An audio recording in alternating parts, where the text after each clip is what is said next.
Hi, everybody. It's Lennis Woods Mullins, and welcome to Mindfulness Mondays with Beverly Kyer. We are so glad to be here today.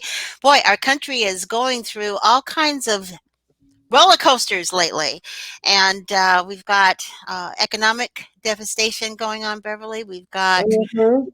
election results. Some half of the country's happy, the other half isn't. And then we have the upcoming holiday season. And I know Mhm. today you wanted to talk about that because it is really going to be a very different kind of holiday this time around. Very different holiday, and all of that you just aforementioned comes into the holiday with us. Truthfully speaking, Lennox, when I planned and we planned to have this talk about a very different holiday several months ago, I did not fully realize the reckoning we would be experiencing regarding the elections. I didn't consider all of those pieces. I didn't even realize how closely aligned it was. So I want to briefly begin though by addressing the not quite so aftermath of the election, because it's not really over. There's been a call. The election has been called, but then you say, now what? Now what happens? Because many folks report a continued or residue states of anxiousness about how this all ends. There are filed and planned lawsuits. There's no concession speech yet. The threats of violence and racial tensions prevail, and to some extent, in some places, they're even heightening. It's like waiting for the next shoe to drop, in truth. There are concerns, many people feel that the agencies I work with, about expressing your victory or your disappointment in the outcome of the election in the workplace, to just discover that coworkers are in a completely different or opposite side of the coin about this outcome. Those providing medical care, still looking forward to and hoping for government support. Those in law enforcement may fear the meaning and the implications of defunding the police. We in all the fields of human services, helping patients and clients with various political ideology, that's very much in the mix. Yes, we work with all who are in need with the equal respect and efforts and to heal them and protect and the advocacy we give them. But that stuff is still in the background. Regarding compassion fatigue, which you know is my uh, premier subject, I've spoken to so many people since the election was called who said they thought they were coping well. And I was one of those people too. I thought I was coping well, not allowing ourselves to be consumed with the chronic concerns and thoughts as votes were being counted, even as we were taking our ballots to the postal drop box places. Uh, this points to the insidiousness, though, of toxic stress and our tendency to not be aware of where we are in these moments in our lives, not being mindful of how we are being affected, even if we could ignore this or push it aside or try to replace it, and then therefore not taking steps to decompress our bodies and minds. For many of these folks who thought we were doing just fine, they reported a surprise at being able to exhale at the end of the election call when it is over. In other words, they did not realize how affected they were until there was, at this point, just a break in the tension.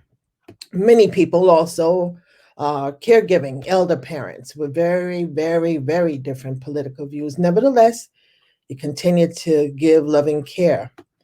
Um, this is what I wanted to say, though, and all of those things, because you know what I felt about debating and arguing, which I discourage. We get to actively seek peace by choosing not to argue and certainly not to debate how people feel. Just recognize and possibly, if you can, acknowledge the other person's beliefs and opinions, that they're very different from yours and that they are, and no doubt, experiencing intense feelings about it. Just acknowledge that. As these matters continue to play out, though, for your own peace of mind, remember my three R's, wherever you are on this scale. My three R's, which is to release, reboot, recharge, and release with someone with whom you can relate, to get things off your chest. I always want us to avoid letting things fester, but just to have the conversation in a way to put it out there and regain some new perspective without fueling more anger. And then reboot, do something to get you snap back, do some exercise, some stretch, some meditation, some visualization, have some kind of activity that where you can kind of give and you can kind of support something that uplifts you, and then always recharge, put back. I always strongly believe in those kind of fun and creative kinds of activities that this allows all that wonderful right brain chemistry. But that's what I wanted to say about the election and where we are. I remember acutely that the 2016 election came with us to the holidays. However, we celebrate. So, but let's get that to that for a moment. Because, and now let's get back to the fact that I wanted to talk about this holiday being very, very different than any before. Um, this time of the year, for me and most of us, I believe, has always been a favorite time. It's rich with so many precious memories and times with people we love, people we like, people we enjoy being around. And once upon a time, let me say this, before COVID-19, for all of those in the fields and the caregivers, we could anticipate uh, before COVID-19 that during the holiday season, that there's always been some spikes and feelings of isolation and depression and the threat and the realities of suicidal behaviors among clients and patients. This is a time that the holidays remind all human beings of what used to be or never was and who is no longer there. Those memories all come to bear. And so there existed the need for us to be hyper vigilant and hyper alert to try to prevent um, people from doing things that were self destructive, to help stabilize them, to help our patients and clients survive the holidays. We have all, well, all too, been personally challenged. And how do we navigate the holidays for ourselves, our own emotions with the holiday season? And to a greater or lesser degree, depending on a host of factors, we have made a multitude of adjustments to survive and to enjoy the wonders, enjoy the wonders, the splendors, the festivities of what could be with beloved family and friends. That was the case before COVID. Now, for the first time, though, for the very first time, as we are approaching this holiday, this is a very, very different holiday. This season is framed with and dictated by the COVID-19 experience. And this season has no playbook on how to best navigate it. This season, we are inventing a new way of being. For the first time in decades, I and many of us may or may not be with families for the holiday events that we have looked forward to with joy and sometimes a dose of trepidation, but we look forward to and we be in a state of preparation. But this time we may not be able to be with them. Most of us have some very difficult choices and decisions to make around safety considerations, how to make decisions about what to do, what not to do, how difficult it is to make those decisions and the impact on others that matter to us based on the decisions that we make. And we're trying to struggle with how to compromise. And we can't do it the way we would really prefer to do it. We're accustomed to do it. What kind of compromises can it come up, especially when we're in that place where we could disappoint not only self, but those who count on us, look forward to being with us. There's many, many emotional aspects as well, feelings of loss. We had before COVID-19, and we have them really significantly now, especially if the loss has to do with the separation, the isolation, the shelter in place, the quarantining pieces around COVID-19. Uh, and some people may no longer be with us to help us make these decisions. I have some friends, relatively new friends, because I run a little support group on Sundays, and some of my new friends are recent widows. Had nothing to do with COVID-19, but now that COVID-19 is here, they so miss that partner life partner to be with them to help them make these decisions as they go through this. That is being increasingly acute, intense as the holidays are right here upon us. There's also the awareness that we all have of the devastating losses around the country, around the world, in our own communities due to the virus, and how even those outside of us, we feel deeply for all people who are experiencing these losses. They're hurt feelings, and it's also disappointment when we can't show up for people who count on us, or when we're not able to be close to people we wish to share, have always shared this time with. Whatever the challenge, though, whatever your decision making brings up for you, there is still the opportunity, and I hope we take the opportunity and nudge ourselves to take the opportunity to actually create the next best thing. Um, it's sort of like this little statement I heard on a TV program. One of the doctors was saying, somebody was said, he says, well, you got lemons, but make lemonade out of lemons. That may sound corny, but I talk to so many people who are stuck in what they can't. And I just want to foster that.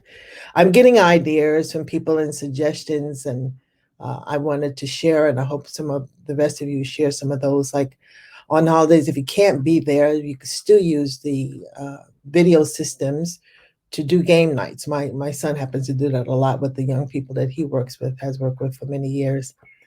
We can even share special recipes. I'm already getting it from my friends. Um, those of us who were not the cook at the holiday gatherings with families. I mean, you can order complete holiday meals in from certain stores, and you don't have to cook, and you could just set your own tables. And I did have dinner party with a friend from another distance. We had wanted to order some special food, and we ordered it in, and she was at her home, and I was at my place where I was staying at the time, and we had dinner and cocktails together. You could do. My niece has sent out this really, really wonderful thing. Her name is Dawn. I just love her. She's so creative about gift exchange, where you could just, um, it's some kind of computerized way you could do that, giving in a name and then buying a gift for somebody else and just delighting people that way. I've always shopped. It This doesn't mean it had nothing to do with COVID-19 because my family scattered all over the US, the East Coast, the West Coast, the South, the North, and I've always shopped at certain stores and had things shipped directly to them as opposed to going to stores and getting online. They could even have it wrapped in the stores. Um, but look into that, and then you could have sing-alongs. And I attended a wonderful, wonderful Jazz Under the Stars concert by some of my friends down in Central California. These incredible women. They have this music, a real life band, real life DJ, a beautiful soloist to sing, but you could get online and you could sing together. Again, I want to say these are just a few ideas that I've been getting from people, but any of you who are listening to this, by all means, type into my a box and send ideas. Share your creative ways of socializing for those who may be stuck in what they can't do, to give ideas to people that there's other possibilities. And if you know people who struggle, as much as I plan to communicate and contact and video with my family as much as possible. Reach out to those other people that you know that they may not be that close to you, but do what you can to help move people out of that space of loneliness. I was on a walk this morning, and I was thinking when I was walking about my talk with you today, and I thought about something else, that if you want to look at those little sometimes advantages of a difficult situation. I thought about in the past when, out of fairness to my very special date, who became my engaged partner, the person that I married, that the holidays were divided. In that, out of fairness, you spent 1 year, one event with their family, and the other year was with your family, and you kind of do that kind of thing back and alternating between families, so the families feel. And I remember feeling this kind of conflicting loyalties about letting down people who matter to you. But I also felt that I missed them. It was a dose of sadness of missing my own family. And that may sound selfish, but we all have our own special ways of being festive. And so it was always this little competing loyalty and emotion that came with it, a little sadness while we're trying to be fair. It was the right thing to do. But now, uh, if you're in that kind of circumstances, and if you choose, uh, you can actually be enjoying both households, visit people no matter where they live in the country or even out of the country on the same day. It's just up to you to use a video. We used to use Skype quite a bit. When my family, I remember when a niece or two family, even my son one year, we weren't able to be together, but we just kind of Skype around dinner time together. Now you have Zoom, you have FaceTime, you have ways to doing those things, but you could be with everybody at some point on a given day that matters to you. But what I'm saying, which is most important, is to stay connected, to connect and stay connected with all who matter to you. If you cannot, for whatever reason, be physically present, get online. Get online and share your beautiful smiles, share your laughter, share your conversations, share your love with people who matter.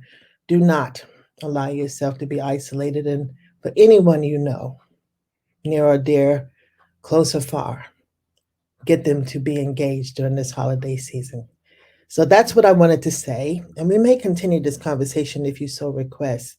But I'll see you again. Linus, you have any questions before we close off for today? Yeah, I know you specialize, Beverly, in working with people who help others. And I think there's been a new awareness Mm-hmm. about what's going on with the first responders, in particular because of COVID.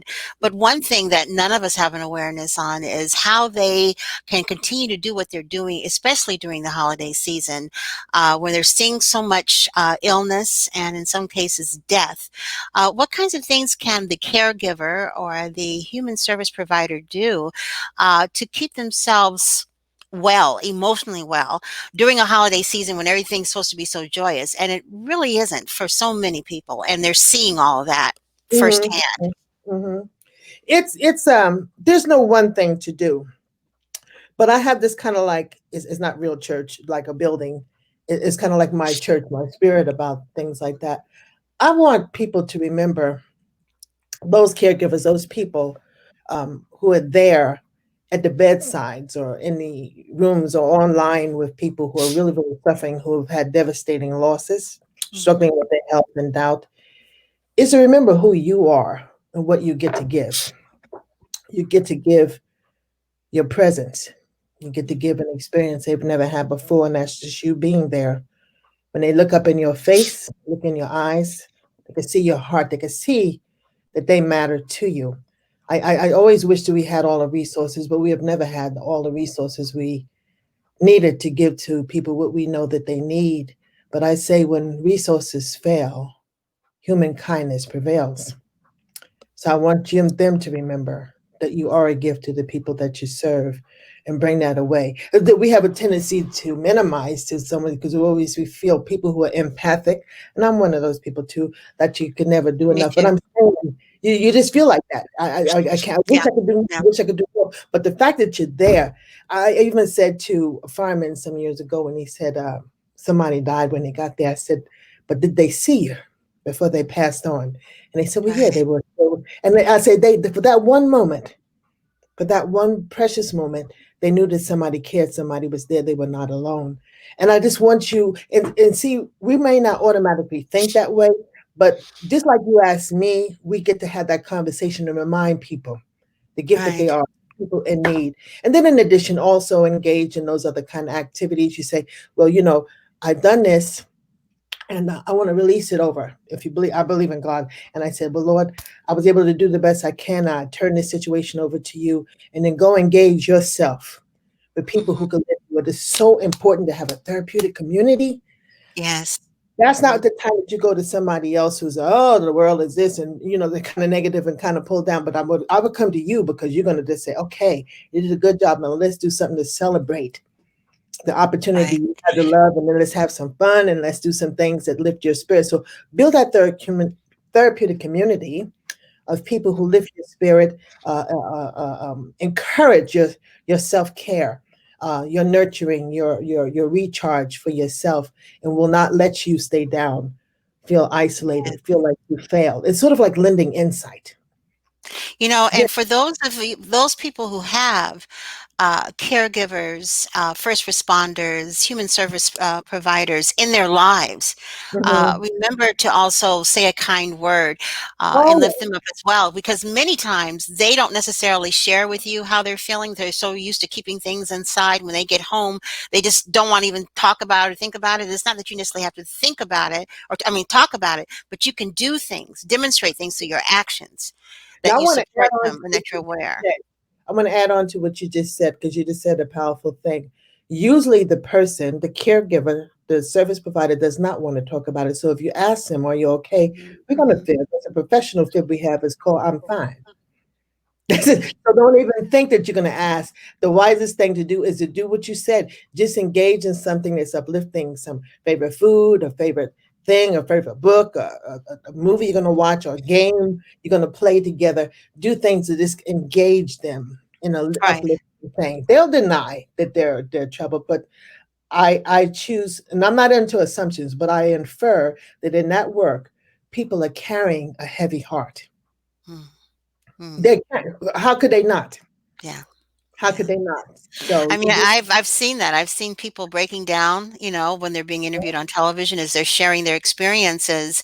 And these are people, they're pretty stalwart. I mean, they've been in the business for a long time and they specialize in not showing their emotions on the floor or whatever. And they're talking to the interviewer, and all of a sudden it just comes out. And that's just it. I think that's probably one of the things that breaks my heart the most, because I've worked with a lot of nurses and doctors in my previous career, mhm, and I know that's something that they don't do. So when they're at that point, they're needing that uplifting. They're needing that extra special something that maybe only a loved one can do, but sometimes it's a coworker. And I would also like to encourage, and please tell me if this is the right thing to say, but because you're the expert in this, but caregivers comfort caregivers. You're yes, Yeah, before they even ask for it. But you see something going on, and if you have the bandwidth to do that, then do that. Because I think many times everybody's walking around being soldiers, that's the and truth. That's yeah. the truth. Caregivers need care. I'm very blessed to have a person down in Central California, persons in some other places who just call me on my stuff. And Mm, they don't do too much asking me how I'm doing. They just kind of tell me what they see I need to be doing. mhm, I get mhm. down in Central California, and she know who I'm talking about. She's family. But she'll just call me on it. And I need her to do that because I could be so focused on others that I don't think of me concurrently. So caregivers need caregivers. It's sort of like while you're taking care of other, who's taking care of you. I Right, that my exactly. mission, and when you know that they're out there doing that hard work, infer that they took a hit, Mhm. infer that their heart is heavy, infer that they're trying to push through, and maybe there's a crack in the wall, but you just go ahead and crack that wall, that guard that they put up there to, and engage them in some loving, friendly, uplifting way. Bring some joy back to their life and appreciate them. Yes, and we want to encourage all of you who are watching this broadcast, whether you're watching it in Facebook or watching it later on YouTube. Please share your thoughts and your comments on this topic when it comes to, approaching the holidays. The holidays approaching, and how you're going to be getting through the holidays. It is going to be a very different kind of holiday. But as Beverly said, it doesn't mean that we still can exchange times of joy and laughter and fun. It's just going to be maybe framed a little differently, but Mhm. let's not let this COVID environment keep us from reaching out. So please share comments and thoughts of what things that you're doing. And you never know how that one comment or thought might really help someone else, because it's amazing how many people see these kinds of broadcasts over time. And I know that one of Beverly's concerns and her heart is to be able to help the helper, and to be able to help all of you, because I think in most of capacity in our lives, at some point or time, we are helping someone else. And Yeah. usually when you're helping someone else, it's during a stressful time. Something's going on that they Mhm. need assistance. And when you're doing that, you're giving bits and pieces of yourself. And sometimes you forget to pour back into you. So, And you're what also absorbing that awful thing that has happened. You're exposed to it as that's well. right.